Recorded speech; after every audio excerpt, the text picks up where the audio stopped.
Welcome to another episode of the Kat Mak Talk Show. Hey there, I'm Kat Mak, and I have Amy Honer on the show. You're a wellness advocate. You have a story that resonated with me personally. You're a best-selling author. Congratulations on being a best-selling author.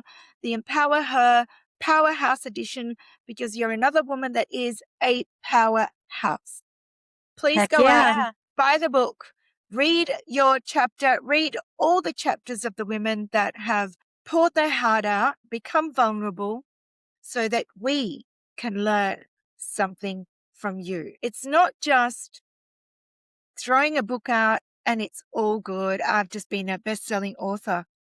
It's about the teachings and the learnings and the relevancy that you get from every single person that pours their heart out on any book that is personal development. You know, I'd like to start off by asking you, Amy, why did you decide to write your version in the book? Well, Kat, because every woman has a story. And as you can tell, I have a story and it's very impactful for me.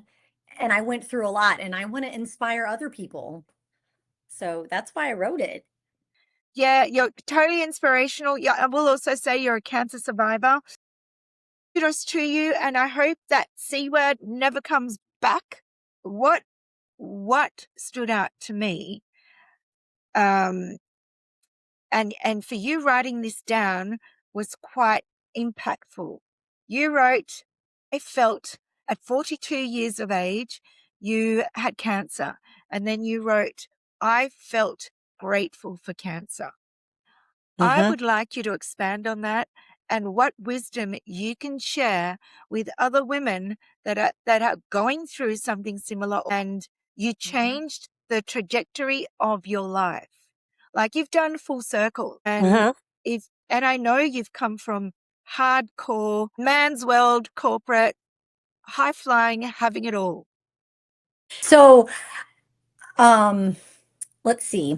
I talk about this a lot on social media with people with cancer that are going through or who have already gone through cancer.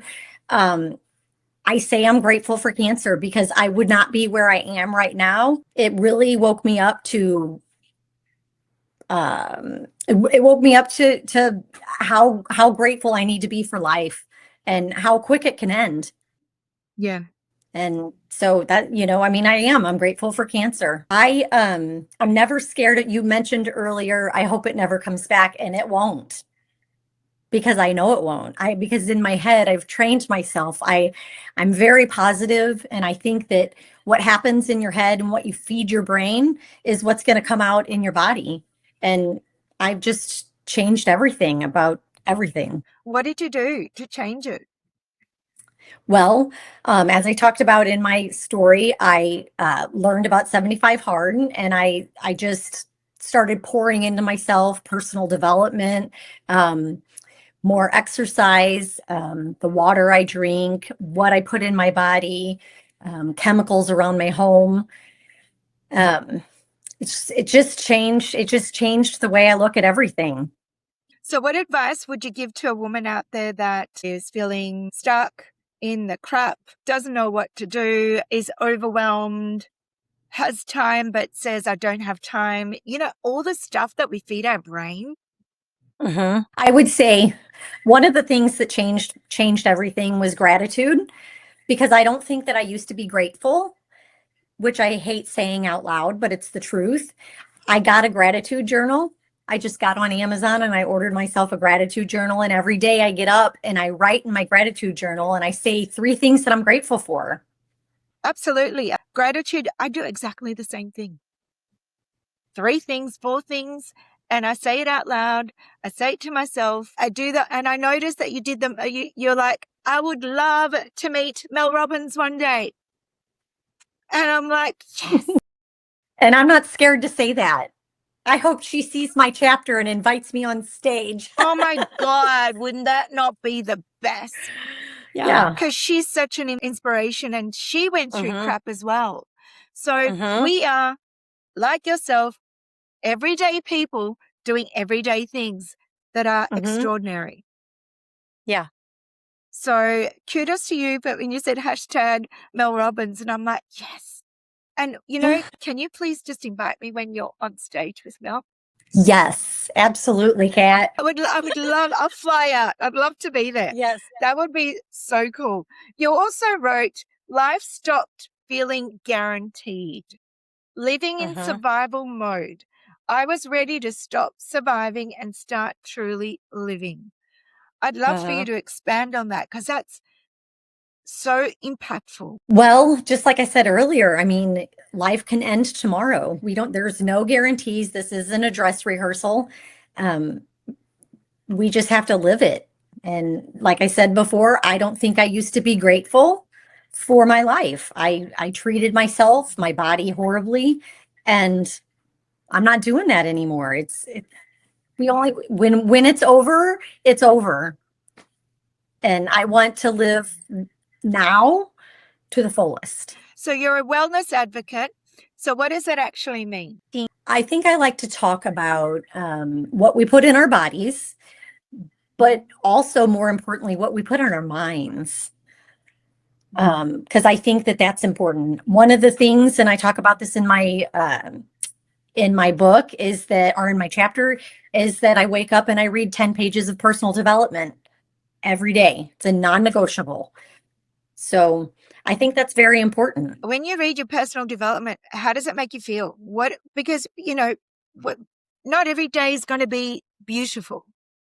Oh, no, So right? Yeah. what do you do with the days that, you just don't want to show up? How do you flip it? I do it anyway, Kat. This morning when my alarm went off at 4 a.m., I didn't want to get up. And I did it anyway. And I went to the gym. I didn't want to, but I did it. Yeah. Wow. 4 a.m. start. Well, Mel Robbins, one of her books is 5, 4, 3, 2, 1.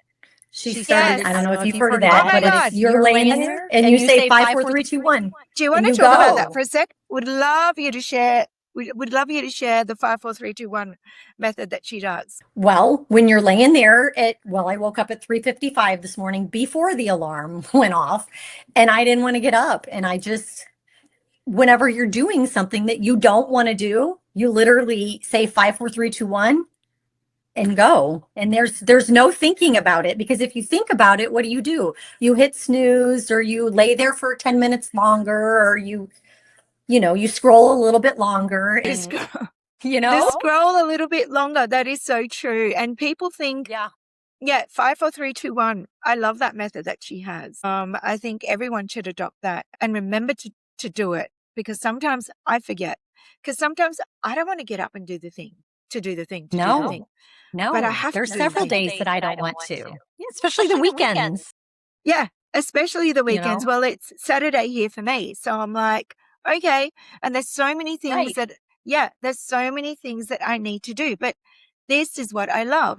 So 5, 4, 3, 2, 1. I was up at 6 doing podcasts with your time because I love what I do. So, and I want to show up for you. So for women out there that are feeling crapola, and you're not alone.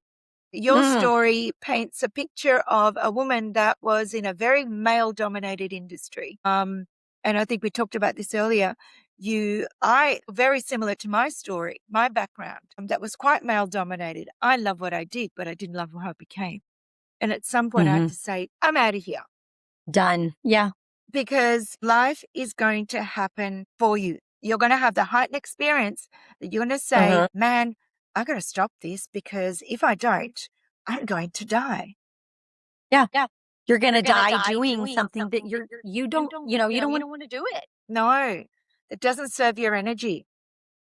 Does not serve your. Nope. So what are you most proud of? My kids, being a mom. Honestly, that's why I do this, and that's why I left that industry. Because I want to show my kids. I want to show my kids that you can show up for yourself. You don't have to take the traditional path. No, you don't. I want them to be proud of me. I'd say they will be. I'd say they are. Without a doubt, they are. Yeah. So if you were to look in the mirror at your 20-year-old self, what would you say to her today? 28 years old, I was a totally different person, but I would say you probably need to change. but keep going. Just keep going. Because there were a lot of times that I didn't want to keep going. Yeah. Yeah. Yeah. Absolutely. Just keep on going. Amy, what would be one advice you would give to our viewers out there? Follow your dreams. Follow your dreams. Don't ever shrink yourself because you think someone else's star shines brighter. Yes, and you Because wrote it about that doesn't. too. Yes, because it doesn't. It does not shine brighter. It's our responsibility. Nobody's going to come to save us. It's our responsibility to live out our dreams, to live how we want to live. So, so true. No one's going to save us. Only you're going to save yourself. Amy, Yes, thank you yes. so much for sharing your wisdom. No one's going to save us. Go out and save yourself. You're Yes, beacon. yes. Your eyes are like fire. You're a firecracker. And I am so grateful that I have met you because I think Same. I can talk to you for hours. Yeah, I appreciate you for being so bright. And go out there and continue being you and bright. And if you were to look at the world through rose-colored glasses, Amy, Absolutely, I will. Me too. So Yes. invite me when you get on stage with Mel Robbins. And my Mel Robbins, because I've got Mel Robbins as well, is Drew Barrymore. Oh, okay. Yes, that's another good one. Yeah. Yeah, I would. Oh my God, Yeah, I I'm love just her. as kooky as her. I'm like, people say Mel versus Drew, and I'm like, yeah, I'm somewhere in between. In between, yeah. And I can see that light that you have. So continue on being you. Appreciate you. You have a very good morning, good afternoon, and very good